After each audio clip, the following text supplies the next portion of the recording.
Olá, meus irmãos. Estão gozando de saúde, de paz, de alegrias? Na semana passada, nós falamos sobre o erro ou os perigos da autoconfiança. Sim, nós não devemos confiar plenamente em nós, mas confiar plenamente em Deus. Ele que nos dá as forças, Ele que conduz a nossa vida, Ele que nos faz inabaláveis. E também tem a nossa parte, é claro, né? Nós temos que ficar inabaláveis, temos que ficar constantes, temos que ser firmes, mas não confiar na nossa humanidade, nesse estar constante, nesse estar firme, nesse estar estável. Né? Então eu gostaria de falar um pouco mais sobre isso hoje, sobre a constância, a firmeza e a estabilidade do cristão. De onde vem? Como deve ser exercida?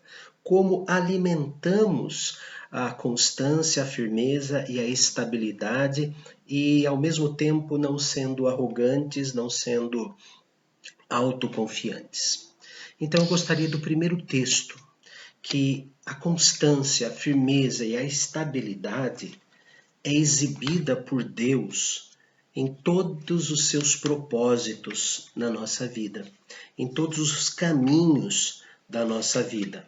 Isso está lá no livro dos Números, Números capítulo 23, Números capítulo 23, versículo 19.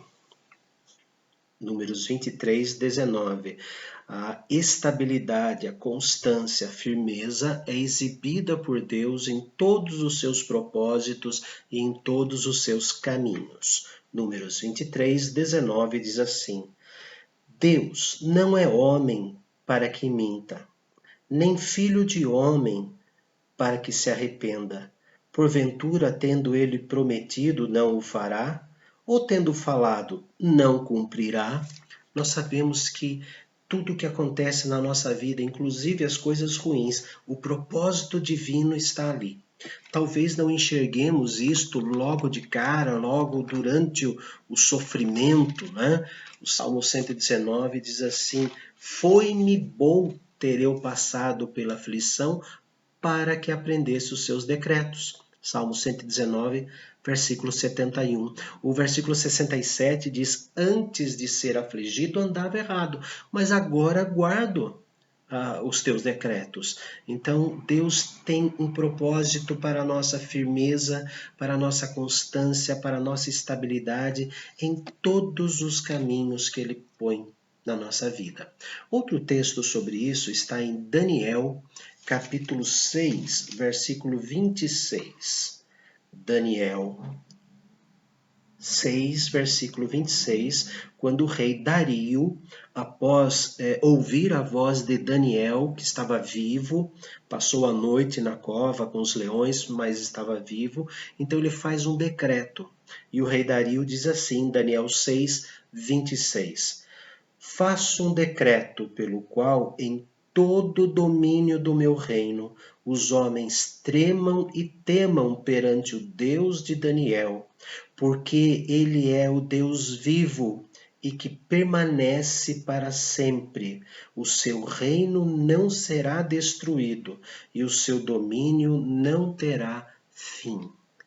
Veja que a estabilidade de Deus, os propósitos de Deus, fazem até mesmo que uma pessoa, por enquanto, né, o rei Dario, uma pessoa ímpia, volúvel, que assinou um decreto e o próprio decreto determinou a prisão na cova dos leões para Daniel, este mesmo homem, depois ele vê a firmeza de Deus nos seus propósitos.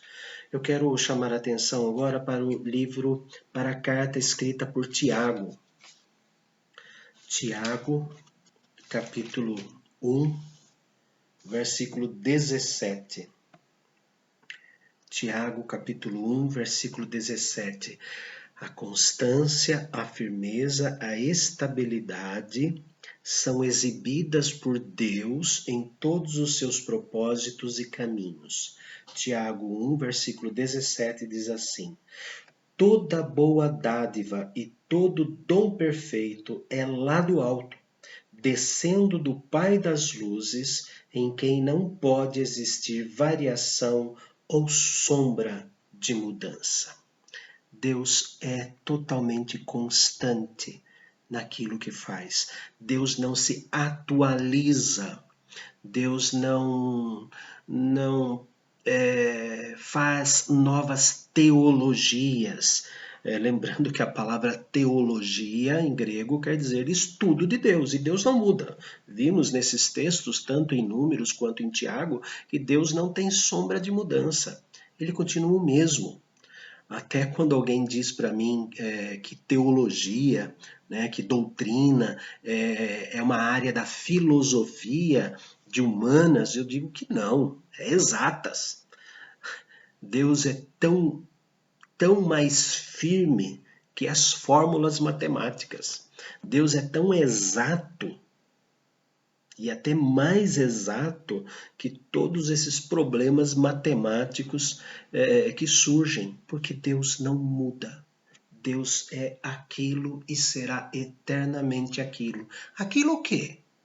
Justo juiz, Pai amoroso, majestoso, fiel aos seus próprios propósitos. É por isso que nós não somos lançados no inferno. Porque Deus tem firmeza no seu propósito em nos amar até o fim, em nos amar profundamente até o fim. E Deus, no seu propósito, é tão lindo esse texto que eu vou citar agora, que é o livro da carta de Paulo a Timóteo. Carta de Paulo a Timóteo, a segunda carta de Paulo a Timóteo, capítulo 2, versículos 11 a 13. Deus é tão sem sombra de mudança, tão sem arrependimento, que Ele, mesmo quando falhamos, Ele permanece fiel no seu propósito. Esta constância, firmeza, estabilidade enche o nosso coração de submissão a Deus. Vejam, segunda carta a Timóteo, capítulo 2, versículos 11 a 13. Fiel é a palavra. Se já morremos com Ele, também viveremos com Ele. Se nós encontramos em Jesus, na morte de Jesus, a nossa morte para o pecado e a nossa ressurreição para uma vida santa, está aqui. Se já morremos com Ele, também viveremos com Ele. Fiel é a palavra. Continua. Se perseveramos, também com Ele reinaremos. Se o negamos, Ele por sua vez nos negará. Se somos infiéis, Ele permanecerá fiel, pois de maneira nenhuma pode negar-se a si mesmo. Pastor, Pedro negou. Pedro negou, está escrito aqui, se nós o negamos, né, ele nos negará. Mas também diz, queridos, no versículo abaixo, se somos infiéis, ele permanece fiel. Qual é a diferença entre negar o amor a Cristo da boca para fora e do fundo do coração? A diferença é a eleição. Como nós, humanos, vamos entender se alguém está negando a Cristo só da boca para fora, movido por circunstâncias que trazem a ele medo, terror, ou se ele está negando do fundo do coração? Não nos foi dado a ciência, não nos foi dado autorização para sondar os corações, porque só Deus é onisciente. Só Ele conhece o nosso íntimo, só Ele conhece a nossa palavra antes de chegar à boca. Ele conhece a origem de tudo em nós. Tanto é que Ele já nos conhecia antes de nascermos. E o profeta Isaías deixa bem claro que Deus é o único que esquadrinha os nossos pensamentos, o nosso coração. Sonda-me, ó Deus, e conhece o meu coração. Então, só Ele sonda o mais íntimo dos homens. E aqui está, nesse texto, falando sobre negar e ser infiel, aqui está a situação de Judas e de Pedro. Judas, ele negou o seu amor por Cristo. De que forma? Ele não disse abertamente que negava, não o conheço. Ele vendeu a informação através de um beijo de quem era Jesus naquela noite escura, no meio de um monte de homens de barba e com o capuz, porque era frio, ele acabou fazendo isso. Mas essa negativa de Jesus, essa negativa de coração, se caracterizou no fato de Judas ter tido remorso, ele jogou as moedas. Ah, ele é inocente. Mas ele não foi procurar o Senhor Jesus. Ele foi procurar uma árvore que tivesse um galho para amarrar uma corda e se enforcar. E depois disso, o galho quebra, ele cai sobre as pedras, e diz o texto bíblico que as suas entranhas são colocadas para fora. Pedro, por sua vez, com a boca, negou 3 vezes, mas no seu coração não. Deus é o único que esquadrinha, queridos, o nosso íntimo e sabe quando o negamos, infelizmente o negamos, da boca para fora, movidos por uma circunstância que nos traz temor, nos traz terror, nos traz medo e até mesmo uma vergonha. Ele conhece a nossa estrutura e sabe que somos pó. Nós não podemos abusar disso. Isso sim. Quando Paulo escreve aos Gálatas, diz que aquilo que o homem plantar, ele vai colher. Então a diferença entre negar a Cristo de coração e negar a Cristo da boca para fora, só Deus pode avaliar. Só Deus pode avaliar e nós mesmos, E diz aqui que ele é fiel, ele não muda, ele é constante, ele é firme, ele é estável no amor que sente por nós. É maravilhoso o versículo de número 13, quando diz assim: se somos infiéis, ele permanece fiel, pois de maneira nenhuma pode negar-se a si mesmo.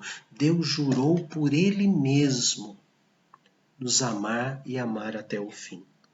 É por isso que ele colocou em nós o penhor da nossa herança, como Paulo escreveu aos Efésios, que é o Espírito Santo, que nos leva ao arrependimento, nos faz a consciência pesar, nos faz corar de vergonha, chorar de vergonha pelo pecado que cometemos e depois nos dá o alívio do perdão. Essa é a constância. E Ele é o Deus da constância, é o Deus da firmeza, é o Deus da estabilidade. Ele produz isso em nós. No próximo vídeo nós vamos ver como podemos garantir esta firmeza, esta constância, essa estabilidade na nossa vida. Como podemos fazer isso? Hoje, por hora, vamos apenas relembrar que Deus é o único constante. Deus é o único firme. Deus é o único estável. E no próximo ele divide isso conosco de maneira maravilhosa e amorosa. Porque Deus nos ordena sermos constantes, firmes e estáveis. Nós vamos ver isso no próximo. Deus nos dá as ordenanças, Deus exige de nós piedade e aí Ele mostra como devemos buscar esta constância, firmeza e estabilidade. Ó Deus amado, nós queremos agradecer, ó Pai, porque apesar de nós, apesar da nossa pequenez, apesar do nosso medo, apesar da nossa inconstância, apesar da nossa fragilidade, apesar da nossa instabilidade, o Senhor continua constante. O Senhor continua firme, o Senhor continua estável, o Senhor não deixa de cumprir os teus próprios propósitos na vida de cada um de nós. Nos sentimos envergonhados, ó Pai, pela nossa fraqueza, pela nossa desconfiança, pelo nosso medo exagerado das coisas que o Senhor tem nas mãos. Nada deste mundo foge do teu poder. Nada, nenhuma poeira, nenhum vírus, nenhum presidente da maior de todas as nações, nem a bomba mais poderosa que pode rachar, dividir o planeta em dois. Nada disso é maior que o teu amor por nós. Queremos agradecer, Senhor, reconhecendo a tua grandeza, a tua estabilidade, a tua firmeza, a tua constância em nos amar, apesar de nós.